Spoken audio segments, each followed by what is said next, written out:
Well, yes.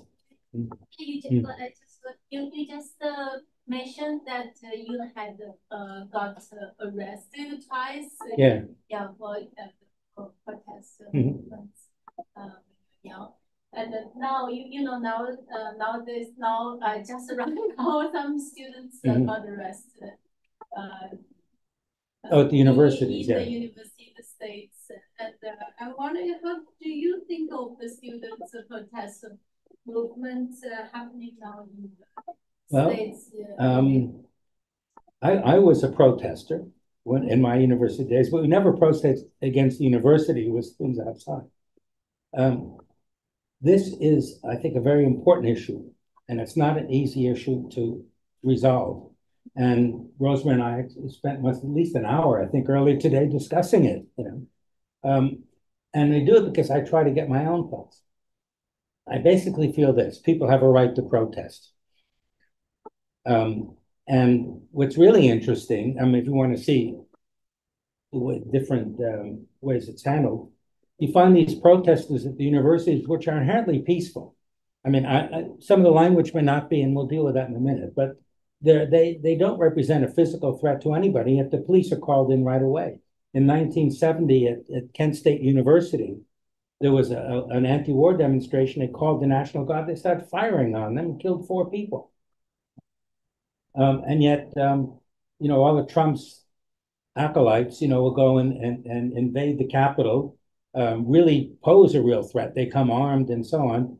And, it's people are now defending them and not really acting on that true harm. So I believe this. People have the right to protest.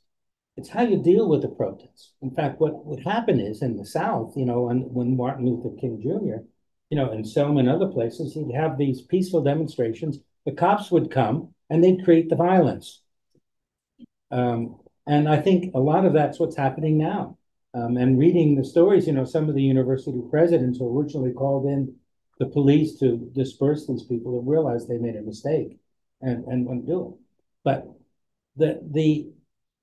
I think I think what we have to do, if I were a university official and had the authority, I would do, I think what some of the universities are now starting to do is I would say, let's talk. Let's have a dialogue. You guys bring a bunch of your contingents here and we'll go into the auditorium where you can see thousands of people and we'll have a discussion. Let's bring it out as best you can. Now, what I see as a problem here, and this goes back to this whole idea of discrimination and prejudice and so on, is that the language that's used, the attitude, what is happening is this. Palestinians, who I think mute, currently unmuted, Alt+A button to activate, press space bar. Goes over into the area of being anti-Semitic. If you're Jewish, you're part of the problem, which is not right. And conversely, the people who are supporting Israel in this war, their view is that, Hamas is out to destroy Israel. We therefore have to destroy them. And I don't think that's a valid conclusion.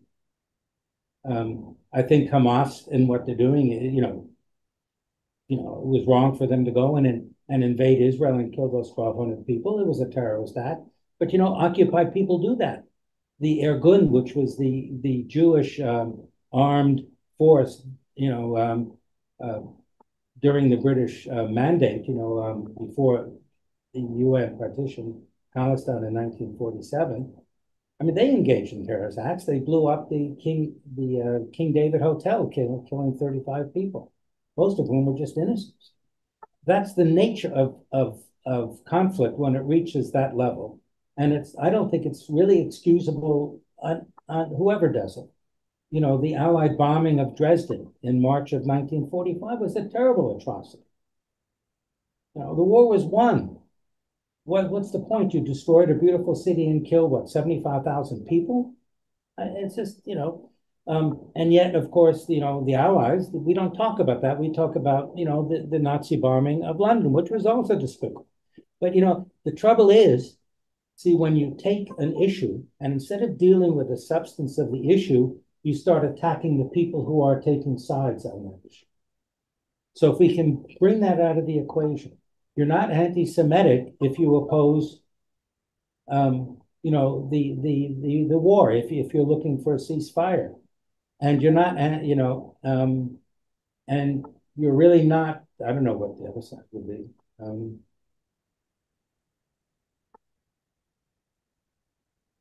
I don't know what more to say about this. So, anything you guys want to say? The existence of Israel.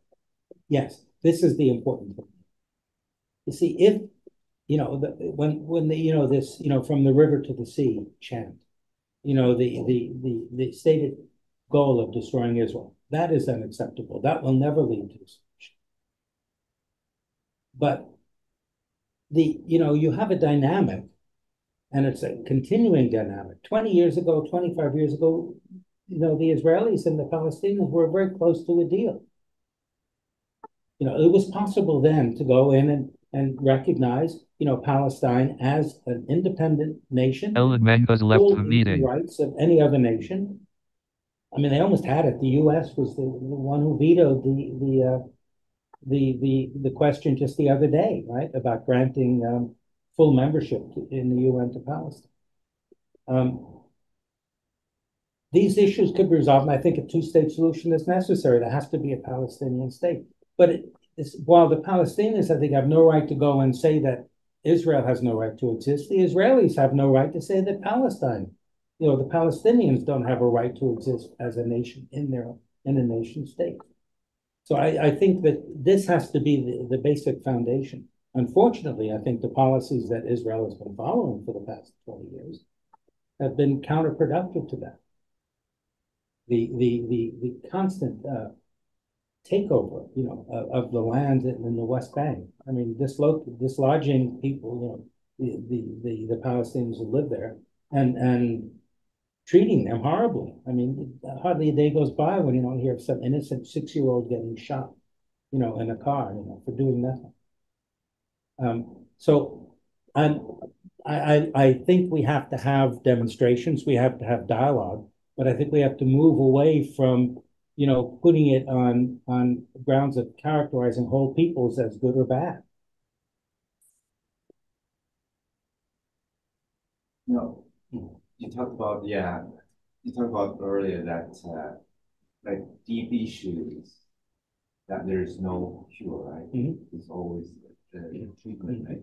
As a journalist for so many years, right? Like we look at the social media, disinformation, right? Like to a point that people now, like, seems to me like people like they don't look at the facts, or they're not necessarily engaged in conversation. They just take sides. Like, what, from a journalist point of view, what do you think that? You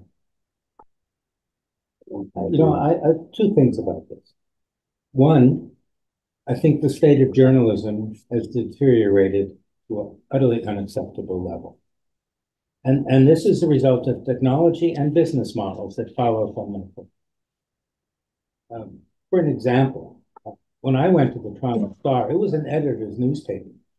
When I was hired and I came over, they tried to persuade me to become a copy editor and not a reporter. Because, you know, if you want to advance at the Star, it's through that, you know, not through reporting. And I said, no, I want to be a reporter. I was a copy editor already at the New York Times. I don't know. Now I'm a copy editor again on books, but I do it well. But anyway. Right now the Toronto Star has 0 copy editors. You don't, even in the mainstream media, you don't have the same kind of oversight that you used to have. I mean, I remember when I was an assistant to the editor at the Star for a while, and part of my job would, you know, be the reporters write stories, they hand them in. Eventually, it comes to me. By this time, you know, the reporters have gone home; they're not around anymore. I have maybe a few rewrite guys, you know, who could, and I'll look over these stories, and I will throw them back and say, "Wait a minute, you know, you can't say this without backing it up. This doesn't make sense if you say that. You're missing this information. People need to know this if they're going to be able to make informed decisions," and so on. And so I could go in and either contact the reporter at home or give it to a rewrite guy, and they would do the research and do the stories. This doesn't exist today. Okay, that's part of it. The other part, of course, is what does exist, is that everybody, crazy or not, can go and declare themselves a journalist and write whatever they want to write on the internet. And then there are idiots out there that will believe anything they say. Okay? Well, the solution, again, is not to go in and restrict people's rights to express themselves or people's right to gain access to information. The solution is for us to learn to think critically. And this is what the schools have to do. This is their responsibility as well as us at home. But I don't think you can just leave it to parents to do it, because parents may be part of the problem. But this is what's happened. Education has become standardized, standardized testing and so on. This means that when you're doing a standardized test, you can't get into complex issues and dealing with them. You got to deal with what are the three causes of the U.S. Civil War. It's just superficial nonsense mostly. So people aren't taught to think. They used to be. I remember when our eldest daughter, was in, what was it, was it junior high, or was she in junior high? She had this wonderful assignment. It was to go in and look for a newspaper article and then go in and critique it from a purely logical point of view. Are the statements made in there, are they expressed honestly? Are they backed up with facts? Or are they just non sequiturs? 8:21 p.m. Critical thinking, and this is what we have to be trained to do: critical thinking. When I was one of my jobs at the Star was Alt F4, leave meeting button to act. I would edit all the editorials and so on, and when the editor, my boss, was away, I would run the shop that day. We'd always have a meeting in the morning of all the editorial writers. And they'd go up and say, well, I read this article in the paper today, and I want to write an editorial about it. And I'd say, fine, but I said, you cannot take as gospel what you read in any newspaper, including ours. And you certainly cannot look at an article and say it's giving you all sides of the issue. Do your own research. So that's the answer. I mean, you want to look at Fox News, fine. I mean, I don't, because I just find it repulsive, but I read references to it. I mean, pick, read a variety of stuff, but do it critically. Question what's there. And if you do, you can realize how many sort of illogical conclusions people reach to or make statements that, seem profound but are baseless and so on. And that's up to us individually. This is how we defend democracy. And it's a burden. We have to assume. Right. Yeah, the right word, burden, right? There's a lot of complex issues, right? To your point, requires critical thinking, right? It's hard work. It's very hard work. Right? There's a lot of problems, even like to find what's true, right? The facts. It takes time, right? I read about like Daniel Kahneman's think fast and slow, right? Like people psychologically, right? They talked about system 1 and system 2, like 2 brains of thinking, right? There is people naturally wanted to have a simple explanation of things, but that simple explanation may not be true, or may not be to think about complex issues requires hard work and complex burden, right? So how do we we can for example, your point, education, we can teach, talk to my daughter, right? And got to think critically, but how can you ask everybody doing the same? Right? Well, you don't, this is, it's hard. Some people are better equipped to think logically than other people. I mean, we all have different abilities and levels of abilities, but it begins, if I was lucky, it began in my home in a way, but even my parents were a bit of ideologues. And I remember the first time when I could stand up to my father and, say, no, I disagree with that, and through my own thinking, I was probably 18 at the time. But this is what it is. You learn to think. You learn how to do it. It's a process. It's a skill that you acquire in the same way of driving a car or anything else. If you learn that skill, it's easy. You apply it, and the place to learn it really is in the schools. And this is why I'm going back again. It's important for the schools to have the flexibility and skills and the teachers who are at a high level to be able to teach kids to think critically. Going to school is not to pick up facts, it's to pick up process. I remember when I was at Hopkins, one of the PhD students he was in sociology. He got his doctorate, right? And you know what his first words were? He said, "Great, now I can go out and start learning." Think critically. Now, like Rosemary and I today, I have difficulty. The question you asked about, the demonstration. Well, you can hear it and you can have a knee-jerk reaction and then stick to it. But I didn't want to do that. It was too complex for me, and I didn't want to go. So we spend time talking. I mean, that's when we talk it out. I don't know how Rosemary feels about it. I bore her sometimes. She will sort of tune me out. I hope you're not, but if you are, I know it's my fault. But for me, it's talking that helps me think and come to these conclusions. And for me, it's fun. So it's not really work. I enjoy it because the rewards are really great. I mean, when you come in and you say, "Wait a minute, I'm taking a stand on this and it's thought out and I think it's really, it's beneficial," and so on. You're doing good work. Ed, yeah. You were arrested twice by the police when you were young. Yeah. Did you ever have any fear? Like you were, like FBI noticed you. Yeah. Like, did you ever have any fear? I was between the ages of 18 and 21. So there are ages when fear is just not part of your experience. This is why they draft soldiers at that age, because they don't realize, you're going to die.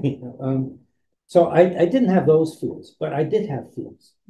For example, I never went down to Mississippi. I would feel unsafe there.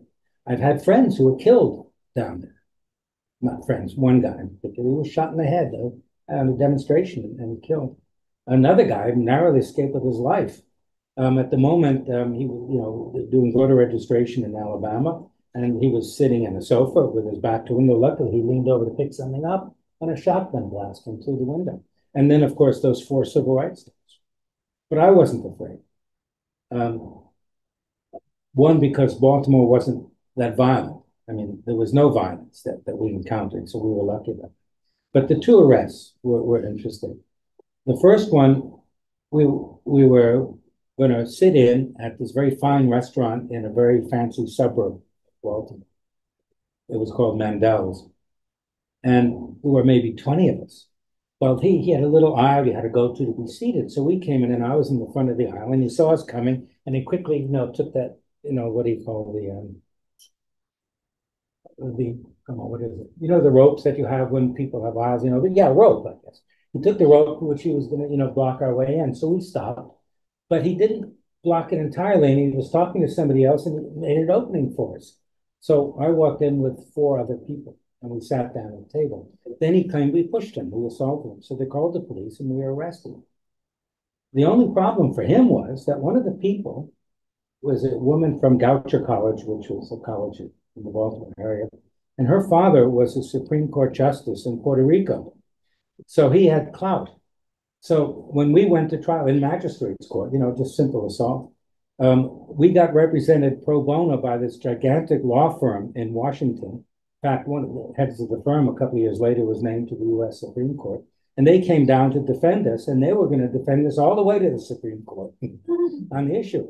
And I remember in the trial, the judge, it was fairly informal, but our lawyer gets up and says, "Well, I want to challenge the constitutionality of that trespass law that allows, discrimination." And the judge says, "Hold on, let's first find out whether they were guilty or not. And then if they're guilty, then you can raise the constitutional issue." Now we were acquitted because we didn't do it, and we told that story, and the judge believed it. So that was fine. That was an acquittal. Then the second time, we were organizing sit-ins on restaurants along a long stretch of roadway, running from Baltimore up through Delaware. It was a place called Route 40. Now there are highways that replace it. But in those days, it was the only way to drive. You had to go along that road from Washington to New York. And it was when a lot of the the African country was gaining independence, and so they had representatives in New York at the UN and representatives in Washington. So they would drive along that road, and they couldn't eat because every restaurant was segregated. They wouldn't serve them. Right? So we decided to have demonstrations along that road for the whole day. We had, maybe hundreds and hundreds of people. And I was sort of a captain. I would go around to different places to make sure everything was all right. And I went into one restaurant in Baltimore, and the drill was you sit down at the counter, the lunch counter, and they say, we can't serve you, get out. And you say no. Then they read you this trespass act, and if you don't leave, then they call the police. So I was there just at the moment when they were reading the Trespass Act. And I said, well, I can't walk away and leave my friends to be arrested without me. So I stayed and was arrested with them. And we spent a few hours in jail and we get back out. And I was not convicted there either because we actually won. A couple of months later, City Council passed a bylaw, they call them ordinances in the states, that integrated the restaurants. They made it illegal to deny service to somebody on the basis of their race. So the city wasn't going to prosecute me now on a law that was no longer valid, so I signed a waiver. So I don't have any convictions. So they were minor things, but it saved my life probably because I didn't have to go to Vietnam. Yeah. As also in a very politicized atmosphere or society, if you are really a social justice advocate, you might be regarded as, say, communist, or say FBI would take a record of you, something like that. Yes. Would you be concerned with that? Oh yeah. How do you do? Well, I could tell you, like my father. Now, I will tell you this. Both my parents, when they were younger, were members of the Communist Party in the 1930s in New York. My dad, who was a bit of a volatile personality, he got kicked out of the Communist Party in 1947 because they thought he was a spy. And because he was always making trouble. And my mother just stopped on her own. But one of the people investigated as part of the Rosenberg investigation, or the Rosenbergs who were executed. You familiar with that? Ethel and Julius Rosenberg? They were executed in June of 1953, supposedly for giving atomic secrets to the Soviets. Anyway, one of the people who was investigating in connection with that had some dealings with my dad. My dad was a chemical engineer. He had a small company that made textile inks and Fock adhesives, and he would make the formulas. And he had a chemistry lab where he would do his work, and I would work there in summers as well. So this guy came to my father and said, "Look, can I just use your lab for a couple of weeks?" And he did. Well, when the Rosenberg investigation, they started, harassing my dad, over this. And I think it led to a heart attack because he had a serious heart attack in 1950. Anyway, my mother told me the story that when the FBI guys came to our home, she basically kicked them out. Yeah. But there were prices to pay for this. I mean, they knew who you were. When I was, because of my anti-war activities and my civil rights activities in Baltimore, I knew the FBI was tapping my phone. I could hear it, for one thing. In those days, you could hear the machines going, the creaking of the tape machines. But I had it confirmed in a very strange way. It was in December of 61, I think. 62. A bunch of us, 4 or 5 of us, were going to drive to Chicago over the holidays, over the New Year's holiday. Well, one day, that a week before we left on this trip, I was with a friend of mine, a guy named Pete. We were walking down the street, and we saw this car with Illinois plates on it, and some guy leaning out the rear window talking in Spanish, and he looked in distress. Well, Pete was born in Bolivia, so he spoke Spanish. So I said, let's find out what's going on with this guy. So we went over, and Pete said, it's very difficult to understand him, but what I'm getting at is that he was kidnapped by people in Chicago. They were going to dump him in New York, as a punishment. Instead, they made a wrong turn and ended up in Baltimore and deposited the car. So I said, we can't leave this guy here. We have to take him. Well, the authority to take him to is the FBI. They deal with interstate crimes, right? And this was a kidnapping crossing state lines. So we brought this guy to the local FBI office. They don't want to know. They, you know, this one guy there, we were just a pain in the neck. But we went through his papers and we saw in his wallet, he had a card for a name and phone number of a social worker in Chicago. This guy wouldn't use his phone to call. We had to use a payphone, in there to call. I called Chicago, spoke to this woman who told me, yeah, she knows about this guy. He has, he's intellectually, very backward. And then that's why, he was getting social work help. And he said, did she know that one of the gangs thought that he had informed on one of their members to the police and they were going to get even with him, which is why they kidnapped him. Anyway, so we got the story and that's fine. And then the question was what to do with this guy. Well, the FBI didn't want to do anything with him. I mean, I would have thought their responsibility was just get him back home. Well, and they said nothing. We said, I was with Pete and I said, look, we're going to be going to Chicago in about 5 days. Why don't we take him? And then we'll drive him to Chicago with us. So the FBI guy said, fine. As we started walking out, he said to us, by the way, what are your names? And so Pete said, Pete Davidovich. And I said, Ed Shiller. And he thought to him and he said, oh, you're those Hopkins students. He knew who we were. So that pretty well confirmed that. But I mean, I didn't feel good about it. I was young and very mature, and I probably was very proud of it, as I am now in a way. My body language is telling you that I think they were pretty great. So maybe I haven't matured that much. But I saw it as a badge of courage in a way, status that. Now, do you become more cautious, or you still? No, I'm pretty much still the same. Gosh, I definitely became more cautious when I got my first real job, at the New York Times. Like Rosemary and I talking today, and I graduated university in 65, and then I got my job at the New York Times in February of 66.